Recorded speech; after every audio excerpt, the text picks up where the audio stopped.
Los temas en tendencia. Que son virales en las redes sociales. En Al Día. Presentado por el Banco de Venezuela. Donde el mayor valor eres tú. Buenas tardes, como siempre listos, como todos los lunes además, para actualizar un poco lo que es el acontecer nacional e internacional, cómo están además esas noticias que se han desarrollado en las últimas horas. Roger, en particular, una continuidad un poco de lo que conversábamos en la semana anterior, exacto, arrancando la semana, tiene que ver con las proyecciones de Trump con respecto a nuestro país, lo que ha pasado, de hecho lo que pasó este fin de semana, con todo este tema de la licencia, Chevron, sus operaciones en Venezuela. Sí, ya sabemos que obviamente Donald Trump ha venido una arremetida en contra de Venezuela nuevamente. Sabemos estas acusaciones infundadas, además, sobre el presunto narcotráfico por parte del Estado venezolano. Se ha denominado el cartel de los soles, así como se usó en su momento, o se usa como el tema del Tren de Aragua, una organización criminal sin fundamento alguno. Además, tú mencionabas incluso ahorita en la previa esto de el informe que tiene la Organización de las Naciones Unidas en cuanto al narcotráfico, y en ningún momento se menciona Venezuela, sino más bien libre de cultivos, de laboratorios y también obviamente de lo que se llama la distribución, ¿no? Vemos también como la mayoría de las sustancias ilícitas que salen de Latinoamérica es por el Pacífico y no por el Mar Caribe. Entonces vemos incluso, por ejemplo, si hacemos mención a un país cercano como lo es Colombia, con 8 bases instaladas allí norteamericanas, que se supone bajo el esquema del Plan Colombia, que era la reducción del narcotráfico, vemos más bien que se ha incrementado con la instalación de estas bases norteamericanas en territorio colombiano, algo que llama mucho la atención, ¿no? La DEA entonces hace una operación precisamente para combatir el narcotráfico y se incrementa. Bueno, además que creo que lo hemos dicho en distintas oportunidades, cuando analizábamos incluso estas producciones, estas miniseries o series que se han hecho tan populares en distintos streaming, hablan muchísimo de este tema. Personas incluso que han pertenecido a estas organizaciones han develado cómo funcionan, de hecho, estas instituciones, que más allá de controlar ciertas cosas, lo que hacen es contribuir y legalizar de alguna u otra manera este tipo de actividades. Lo que es cierto es ese informe, por ejemplo, del que hablábamos hace un rato, con ciertas características que hacen que un país sea o no, y en este caso con cifras muy puntuales, que de hecho ya las vamos a discutir. También hay que hablar un poquito del tema de la proyección de Trump con Venezuela, y no solo con Venezuela, sino además cómo ha sido su relación con los países de Latinoamérica, en el caso, por ejemplo, comercial, Brasil y México, que son quienes guardan mayor relación en este sentido, cómo han sido afectados también, cómo esto ha afectado la crisis muy puntual también que existe en Estados Unidos, es decir, pareciera a veces que se toman ciertas decisiones que son hasta contradictorias para el propio pueblo de Estados Unidos con respecto a su visión y con otros países. Y pareciera que entonces, frente a conflictos internos, bueno, vamos a buscarnos una excusa como para que los medios de comunicación den un giro hacia otro lado y no mostrar lo que realmente está sucediendo allí y cambiar un poco la narrativa, ¿no? Los medios de comunicación también le hacen el juego, obviamente, porque pertenecen a las grandes industrias que ellos manejan, obviamente. Los medios y las redes, ¿dónde quedan estas oficinas? Justamente en el centro de donde se producen todas estas operaciones, pero no somos nosotros quienes vamos a hablar de este tema, son nuestros invitados, que ya los vamos a conocer de inmediato.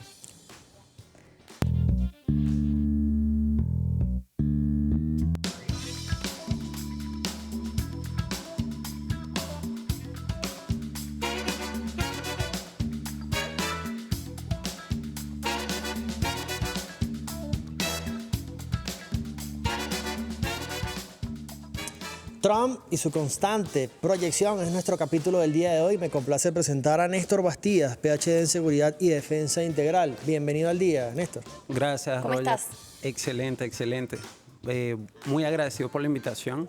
El tópico de hoy es por demás interesante. Además que tiene varias puntas por las cuales sí. podemos iniciar. También con nosotros, amigo de la casa, Walter Ortiz, politólogo. Walter, tú te la pasas conversando, de hecho, estábamos conversando la semana pasada un poquito de esto, qué ha pasado a lo largo de esta semana, cómo sigue siendo además esa proyección nuestra a propósito de esta situación. Bienvenido. Gracias, Jocelyn, Roger, y para mí un placer estar con Bastidas acá. Mira, de verdad que cuando nosotros vemos cómo va avanzando todo, resulta que la narrativa que se montó básicamente Venezuela ha debido estar invadida ya hace 5 o 6 días. Pero lo cierto es que lo que están llegando son buques de Chevron en el marco de una licencia privada que el gobierno de Donald Trump otorgó de manera unilateral, porque Venezuela de manera muy clara ha manifestado su absoluta aceptación en torno a los términos que establezca Venezuela de que cualquier empresa petrolera del mundo venga a hacer negocios con nosotros. Entonces, bueno, hay toda una narrativa que se quiere establecer, que quiere permanecer, pero yo siento que ha llevado un golpe muy noble el extremismo, los factores asociados a la Casa Blanca. De hecho, tuvieron que sacar a Christopher Landau a dar como una declaración como que, bueno, sí, pero no, como que el problema lo tienen que resolver los venezolanos, nosotros no estamos pendientes de cambiar los regímenes políticos. Pero lo cierto es que el informe de Naciones Unidas, que está muy calentico. El informe julio, salió ¿no? en junio.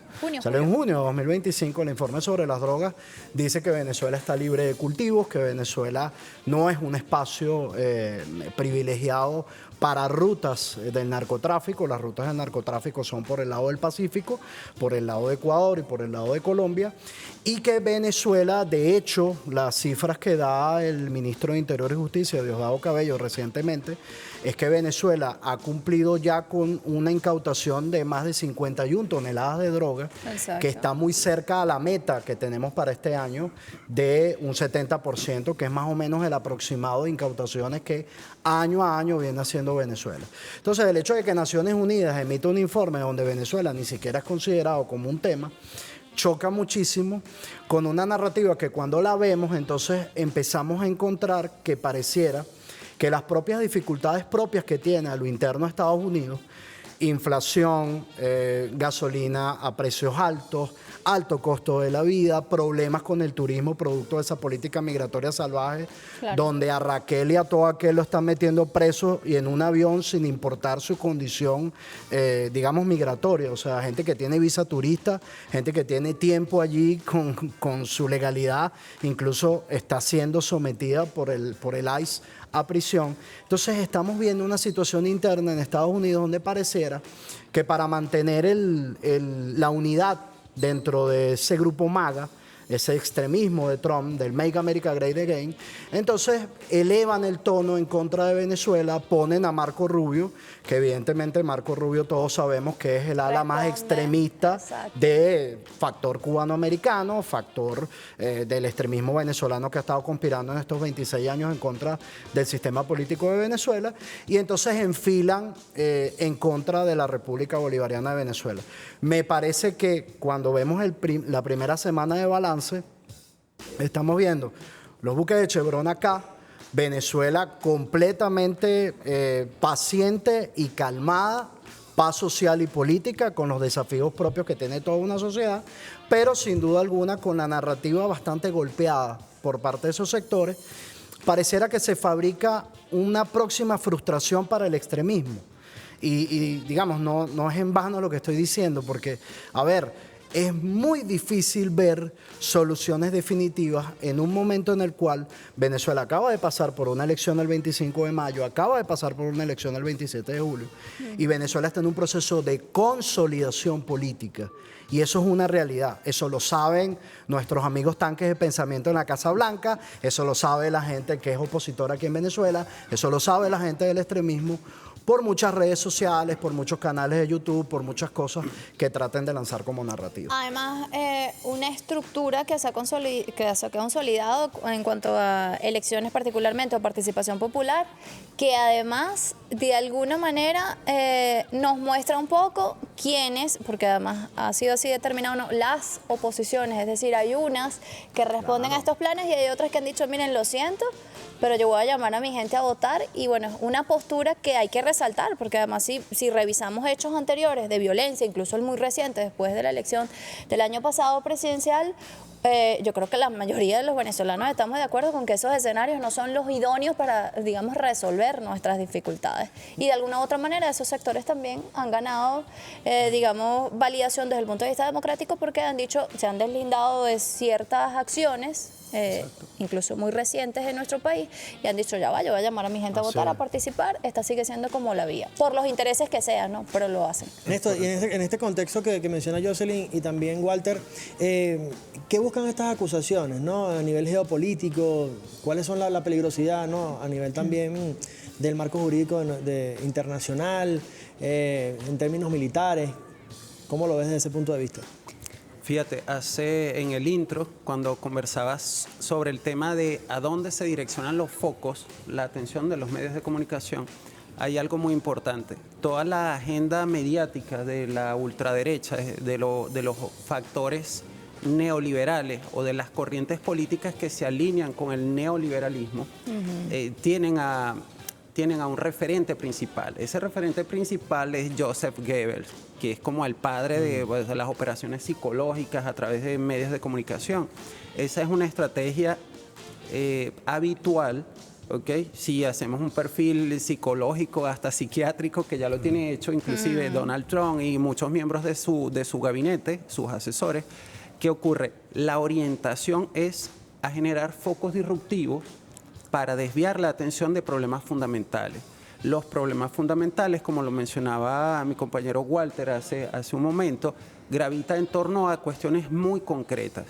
Esas cuestiones concretas son los niveles de ingresos de la población media, que en general un estadounidense en este momento, o por decir la mayoría, el 60-70% de un estadounidense no tiene en este momento que estamos conversando, por ejemplo, $400 disponibles en su cuenta bancaria, no como crédito, sino como dinero como una cuenta de ahorro. Del que pueda disponer en cualquier momento. De que pueda disponer, no dinero que le facilita una institución bancaria, sino del cual pueda disponer.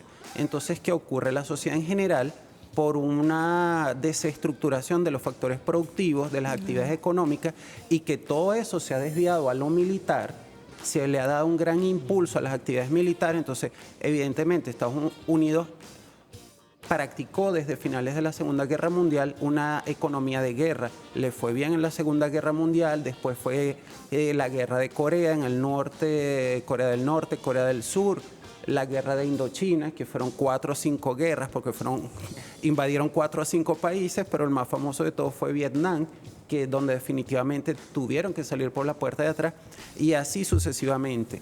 Entonces, ¿qué ocurre? Un país que destina su actividad económica a favorecer la guerra, el espionaje, la contrainteligencia, el sabotaje, por encima de otras cuestiones, y en ninguna forma estas actividades son malas. Todas las sociedades lo necesitan. Toda sociedad necesita tener inteligencia, contrainteligencia, una industria para la defensa, porque es natural. Todos los estados tienen esas necesidades de seguridad, de protección. Pero Estados Unidos la sobredimensionó a tal punto que terminó trasladando sus factores productivos a los países del extremo oriente, o sea, lo que llaman los 7 dragones asiáticos, China, etcétera. Y evidentemente no hay actividad productiva, no hay actividades fuertes en las cuales ellos puedan reafirmar su poder. ¿Cuál es el resultado de todo esto? Bueno, sencillamente que empiezas a haber problemas. Y ya cuando una institución política como el gobierno estadounidense, el gobierno federal, está a este nivel de crisis, necesita desviar la atención. Y no hay nada mejor que colocar todos los focos en una ¿cómo decirlo? En una rueda de prensa con un fiscal general, con un presidente, y hacer declaraciones, temerarias sobre la legalidad, la legitimidad de un mandatario extranjero, en este caso Nicolás Maduro. Y además luego de esas declaraciones temerarias generas lo que tú decías hace un rato, ¿no? Ese miedo latente como en las redes sociales, por esos buques, una masa el fin crítica, de semana. va a pasar. Ese era el miedo, va a pasar. Lo que va a pasar era eso. Exacto. Una invasión, alguna cosa terrible para Venezuela. Y hubo gente que se lo prestó hasta para la broma, es decir, mírame aquí en la orilla de la playa, en La Guaira, esperando. Sí. No, Pero ¿qué tanto pudiese calar de repente? Pero sumado a eso, las acciones que sí son un hecho concreto en nuestro país, que es la detención, el tema de los explosivos que se han detectado en el territorio nacional. Entonces, es que evidentemente, digamos, hay una narrativa y hay todo un contexto geopolítico, pero evidentemente nosotros estamos claros que la determinación estratégica del gobierno de Estados Unidos, yo lo dije la semana pasada, de 1999 para acá, es cambiar por vía de fuerza este régimen político, porque el régimen político y la Constitución Nacional son soberanas e independientes. Y evidentemente la primera reserva de petróleo del mundo, súmale cualquier otra cantidad de potencialidades como las que tiene Venezuela, geográficas, mineras, oro, gas, que el año que viene nosotros vamos a pasar a ser una potencia importante en materia de gas. Entonces, evidentemente, cuando tú tienes todo eso, evidentemente que el sistema político sea independiente y que esté anclado en una doctrina, que es la doctrina de paso del padre Simón Bolívar, que es absolutamente contraria a la doctrina de los padres fundadores de Estados Unidos, digamos, de una a una, ellos estaban llamados a engullirse cada una de las naciones de América Latina. Eso nosotros no podemos olvidarlo, porque básicamente ellos buscaron de sustituir por vía de fuerza la hegemonía que tuvo en un momento el Imperio de España, y que bueno, hubo toda una guerra de independencia acá. Bueno, evidentemente el sistema político de Venezuela les es muy incómodo. Entonces, claro, ahí va el accionar, mercenarios, explosivistas, todo el tema del extremismo, que incluso ha llevado, como decías bien, Jocelyn, que haya factores de las oposiciones que hayan venido abandonando esa ruta, se han metido nuevamente en la ruta electoral, en la Por ruta conveniencia, democrática. ¿no? Pero... Por conveniencia, sí, por conveniencia, porque lógicamente, bueno, evidentemente están optando por cargos, están optando por espacios de poder, y evidentemente saben muy bien que el camino del extremismo en Venezuela ya lo ha demostrado durante estos 26 años, no sé qué más experiencia necesitamos para validarlo. No tiene salida positiva para ellos, o sea, es un callejón sin salida. Pero yo quería puntualizar algo del contexto, aparte de lo que mencionabas, Roger, que es el hecho de que estamos encontrando un Trump que además está desesperado por obtener alguna victoria política. No la ha tenido, estamos en agosto. Y entonces, fíjate, en Ucrania se han gastado 350 mil millones de dólares en una guerra demencial que se inventaron, porque a alguien se le ocurrió, a estos amigos tanques de pensamiento que hay en Washington, se les ocurrió que ellos podían desmembrar Ucrania, derrocar a Vladimir Putin y cambiar ese régimen político. ¿Por qué? Porque Rusia no es la Rusia de hace 30 años. Rusia hoy es una potencia económica, militar, tecnológica, que amenaza el esquema hegemónico de dominación que denunció Hugo Chávez en 2006 en Naciones Unidas, que bueno, prácticamente lo que quería Estados Unidos era montar la dictadura mundial, aquello de Fukuyama, el fin de la historia, y bueno, ya aquí no hay nada que hablar, nosotros somos los reyes del patio y determinamos todo. Bueno, todo eso se le está viniendo abajo, entonces tú tienes a Trump desesperado, tratando de capitularle a Putin.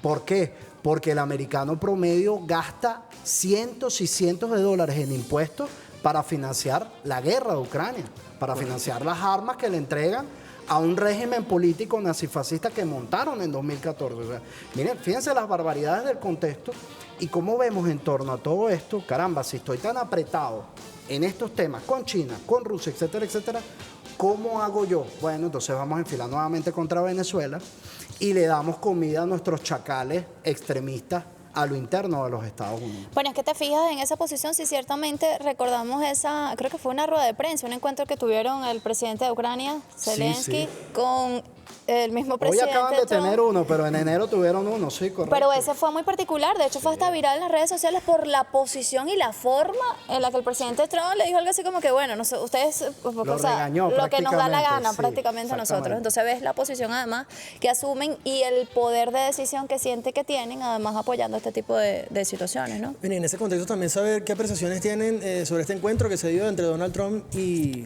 Vladimir Putin durante este fin de semana, Néstor.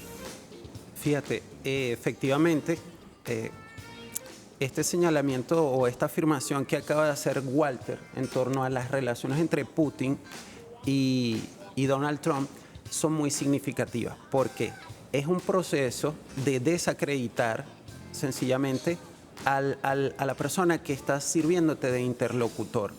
Puede servir también como ejemplo la primera reunión que se tuvo entre Zelensky, que acabas de mencionar, Jocelyn.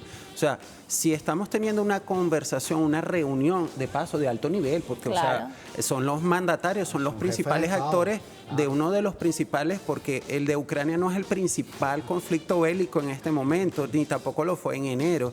O sea, si nosotros revisamos todo el tema de la agenda internacional, te puedo mencionar fácilmente 15 conflictos en pleno desarrollo y todos son conflictos armados. El desmembramiento de Pakistán, el tema de las aguas marítimas en el mar de China Meridional, en el mar Amarillo, el conflicto que efectivamente está entre la zona fronteriza de Amur entre Rusia y China, pero evidentemente, o sea, ya eso es un conflicto en ciernes, pero o sea, lo que estamos indicando acá es que el respeto por el interlocutor es fundamental. Y lo que vimos en esta última reunión entre Putin y Donald Trump es cómo, o sea, simplemente evidenció que se va reflejando, o sea, se va manifestando cómo se erosiona el sistema político y el modelo de relaciones internacionales que ha sostenido los Estados Unidos durante los últimos 200 años. O sea, hay un cambio de paradigma. Ellos tienen que afrontar que Rusia no es el actor de hace 30 años cuando colapsa la Unión Soviética, Claro, de la mano de operadores de la CIA, cuando, bueno, Gorbachev prácticamente le entregó a Occidente las riendas de la Unión Soviética, y que Putin simplemente es un factor, es como el vértice de una pirámide donde convergen todos los lados, todas las aristas. ¿Y cuáles son esas aristas? Mira, el orgullo nacional ruso, que no fue que murió cuando llegó al poder la revolución bolchevique, eso todavía permanece. La identidad nacional, así como nosotros tenemos la nuestra por el legado de los padres de la patria, etcétera, los rusos también lo tienen. Los elementos de mucho orgullo nacional y de vanguardia que se conservaron de la Unión Soviética persistieron a pesar mantiene. de la caída de la Unión Soviética. ¿Y sobre quién se centra todo esto? Sobre Vladimir Putin. Posteriormente eso le ocurrió a China, porque vamos a ver, Xi Jinping es como el heredero de una tercera generación de Deng Xiaoping, que es el que inicia todo el proceso de modernización de China. Entonces, hay una multiplicidad de paradigmas y factores en este momento en el escenario internacional. Con esta reunión, sencillamente Trump quiso desacreditar o desmejorar la posición de Rusia, pero hace unas pocas horas salió la evidencia de cuál era todo el procedimiento, cómo se orquestó todo, porque ellos son así. ¿Sabes? No hay un cuidado, no hay una estética, no hay una forma correcta, no hay un buen uso del diálogo ni de la política. Bueno, el diálogo siempre tiene que ser de buen uso. Y como te mencioné, todas las reuniones de Trump con altos mandatarios son irrespetuosas. sí. Desde el Es como primer una- saludo. Es como una característica. Sí, o sea, en el servicio diplomático, en las relaciones de poder a ese nivel, la manera en la que te saludo, en la que te observo, en la que te hablo, en la que me dirijo al público que está presente. El lenguaje no evidencia verbal incluso. El lenguaje no verbal. Entonces, o sea, en su primer gobierno, y respetó a todos los mandatarios con los que se reunió, a excepción del de Canadá, que a pesar de que es un niño en comparación a él en términos de edad, lo puso en su sitio en una transmisión del G7 a nivel internacional. Entonces, un interlocutor de esa naturaleza no va a tener éxito jamás. Entonces, el resultado de esta reunión entre Trump y el presidente Vladimir Putin, sencillamente, independientemente del resultado, reafirma que la posición de Putin es de liderazgo. No importa el resultado, sigue siendo el líder en la escena internacional al noreste de Europa, al norte de Asia, y presenta muchas alternativas. Y ellos sencillamente, o sea, van cada vez más abajo. ¿Sí me explico? O sea, Sí, están en decadencia. Exacto, ese es el término. Reafirman el proceso de decadencia. No lo hacen bien. Es que además yo quería puntualizar algo allí, que es el hecho de que precisamente, digamos, cuando vemos la cumbre de Alaska, nosotros nos damos cuenta que el gobierno de Estados Unidos, o sea, el gobierno de Trump, que arrancó con mucha fuerza, bueno, firmaba órdenes ejecutivas y decretos como quien firma autógrafos, un rockstar, una cosa loca de eso, propia del ejercicio de política exterior tan demencial de las últimas 2 décadas de Estados Unidos, sobre todo desde George Walker Bush para acá, socavando todo ese derecho internacional que a la luz de los hechos desafortunadamente no existe. Entonces nosotros vemos que hay una situación de desespero a lo interno de ese Make America Great Again, porque en el fondo no han obtenido ninguna victoria estratégica. Y Vladimir Putin, que es un estratega, dice, bueno, mira, yo quiero la paz, pero yo no voy a hacer la paz a cualquier precio, yo quiero darle garantías a Ucrania, quiero garantías para Rusia, porque evidentemente, a ver, cuando yo les hablaba de un régimen nazifascista que montaron en 2014, es que ese régimen con Pietro Poroshenko y con Zelensky bombardeó 1 y 1000 veces a todos los pueblos que se proclamaron independientes y luego hicieron referéndum y hoy son parte de Rusia. O sea, fueron 14.000 muertos en el proceso. O sea, y luego viene la operación militar especial de la Federación de Rusia. O sea, Pero esto tiene cola, esto no viene de la nada, nada viene de la nada. Pero pues. obviamente lo primero no fue tan evidenciado por los medios de comunicación como lo segundo. para nada. Porque todo el mundo cuando veía la cuestión decía, bueno, esto está empezando ahora, ¿no? Eso ya tenía Pero años. es que incluso, Jocelyn, son los mismos medios de comunicación que hoy, de hecho, si tú revisas la red social de Trump, donde él es muy hilarante, son hoy esos mismos medios que escondieron eso, son los mismos medios que hoy están atacando a Trump porque le están diciendo, tú estás capitulando ante el dictador Vladimir Putin. Pero la realidad es que Trump necesita salirse como sea de una guerra que básicamente es una derrota militar y política para el imperio de los Estados Unidos, Claro. que viene de una derrota militar y política de Afganistán. Por o sea, ejemplo. acaba de salir, lleva 2 seguidas, que no ha podido derrocar ni destruir el sistema político de Venezuela después de 26 años de hacer cualquier cantidad de barbaridades para derrocarnos. O sea, tiene muchísimos problemas y que además a lo interno de Estados Unidos tiene el problema migratorio, tiene el problema económico, tiene el problema de que el turismo le ha descendido brutalmente porque ¿quién en un escenario donde usted se monta en un avión y cuando va a migración capaz lo meten en una cárcel del ICE, Claro. ¿quién va a ir a hacer turismo para Estados Unidos en estas circunstancias? Entonces, tienes una situación en la cual además tienes el reloj dando vueltas hora a hora, el reloj de arena, porque tienes una elección de medio término del Congreso de Estados Unidos en noviembre del año que viene. Entonces, digamos, ese tipo de cosas te muestran o te dan cuenta de que todos esos frentes que ha abierto Trump son frentes que se le han venido a la espalda o le han venido de ataque. Y eso también tiene que ver con el tema de Venezuela, porque en el fondo, independientemente de lo que tú hagas desde el punto de vista narrativo, a nosotros no nos vas a mover, pero ni 1 milímetro de nuestro centro estratégico. Esa es una realidad. Pero también a lo interno de Estados Unidos ese no es un tema. El tema del americano promedio es el tema de su bolsillo, el tema de su economía y el tema, bueno, de una estabilidad que no tiene en estos momentos. Y es ahí donde nosotros nos preguntamos, ¿no? Y quisiera también tu apreciación en ese sentido. ¿Cuáles son aquellas fortalezas que tiene Venezuela actualmente en cuanto a su defensa integral, también por el ámbito de la diplomacia bolivariana de paz que ha aplicado el presidente Nicolás Maduro, en contraposición de esta diplomacia que aplica Estados Unidos? Sí, fíjate que hay 2 grandes avanzadas. La primera se inició con el desarrollo de la agenda diplomática del comandante Chávez. Uy. Esta agenda diplomática que implicó aquellas veces que el comandante Chávez salía y hacía giras de 6 meses, pero que era sencillamente suscribiendo acuerdos de largo plazo. Entonces, ¿en qué desembocaron todos estos acuerdos de largo plazo? Nosotros debemos recordar que hay una organización internacional que se llama el G77. Posteriormente, cuando sobrevino, digamos, el definitivo ascenso, que ya no se podía ocultar, el ascenso, la preponderancia de China, en aquel momento solo en el ámbito económico, pero ya cuando tú eres la segunda economía del mundo, tienes necesidades de seguridad. Sí. ¿Y qué era lo que venía? Ya China era el segundo poder económico del mundo. ¿Qué necesitaba China para asegurar todas sus inversiones? Defensa, militaridad. Se asocia China al G77 y pasamos entonces a una nueva fase que se llama los países no alineados. Y luego, con esta agenda diplomática del comandante Chávez, de la que tuvo buena contribución el actual presidente de la República, el presidente Nicolás Maduro, durante su gestión como canciller durante 7 años, se elevó, como decir, a la potencia este proceso. ¿Por qué? Porque la Organización de Países No Alineados, de una manera insospechada, era algo que no se veía venir, empezó a gravitar en torno a Venezuela. ¿Cuáles eran las necesidades de Venezuela? ¿Qué estaba aportando Venezuela al mundo?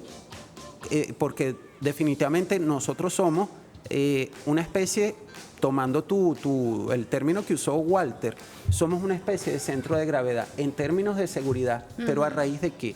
De elementos económicos y de elementos socioculturales.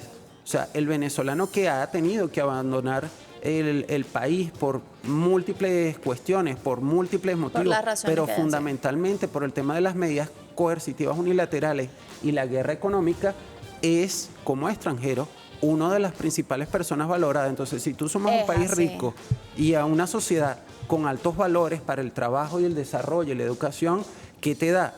sencillamente una amenaza en términos de seguridad. Por eso incluso yo creo que la campaña contra los venezolanos en el exterior. Así es, tenemos que hacer una pausa en este al día. Es momento de publicidad con nuestros amigos del Banco de Venezuela. Tu plan comienza con una solución BDB esperándote. Con pago móvil BDB QR solo escaneas y pagas al instante. Desde la playa, en carretera o en ese lugar que acabas de descubrir. Listos para el plan 24/7 con el banco número 1 que te acompaña siempre. Porque para el Banco de Venezuela, El mayor valor eres tú. Ya venimos.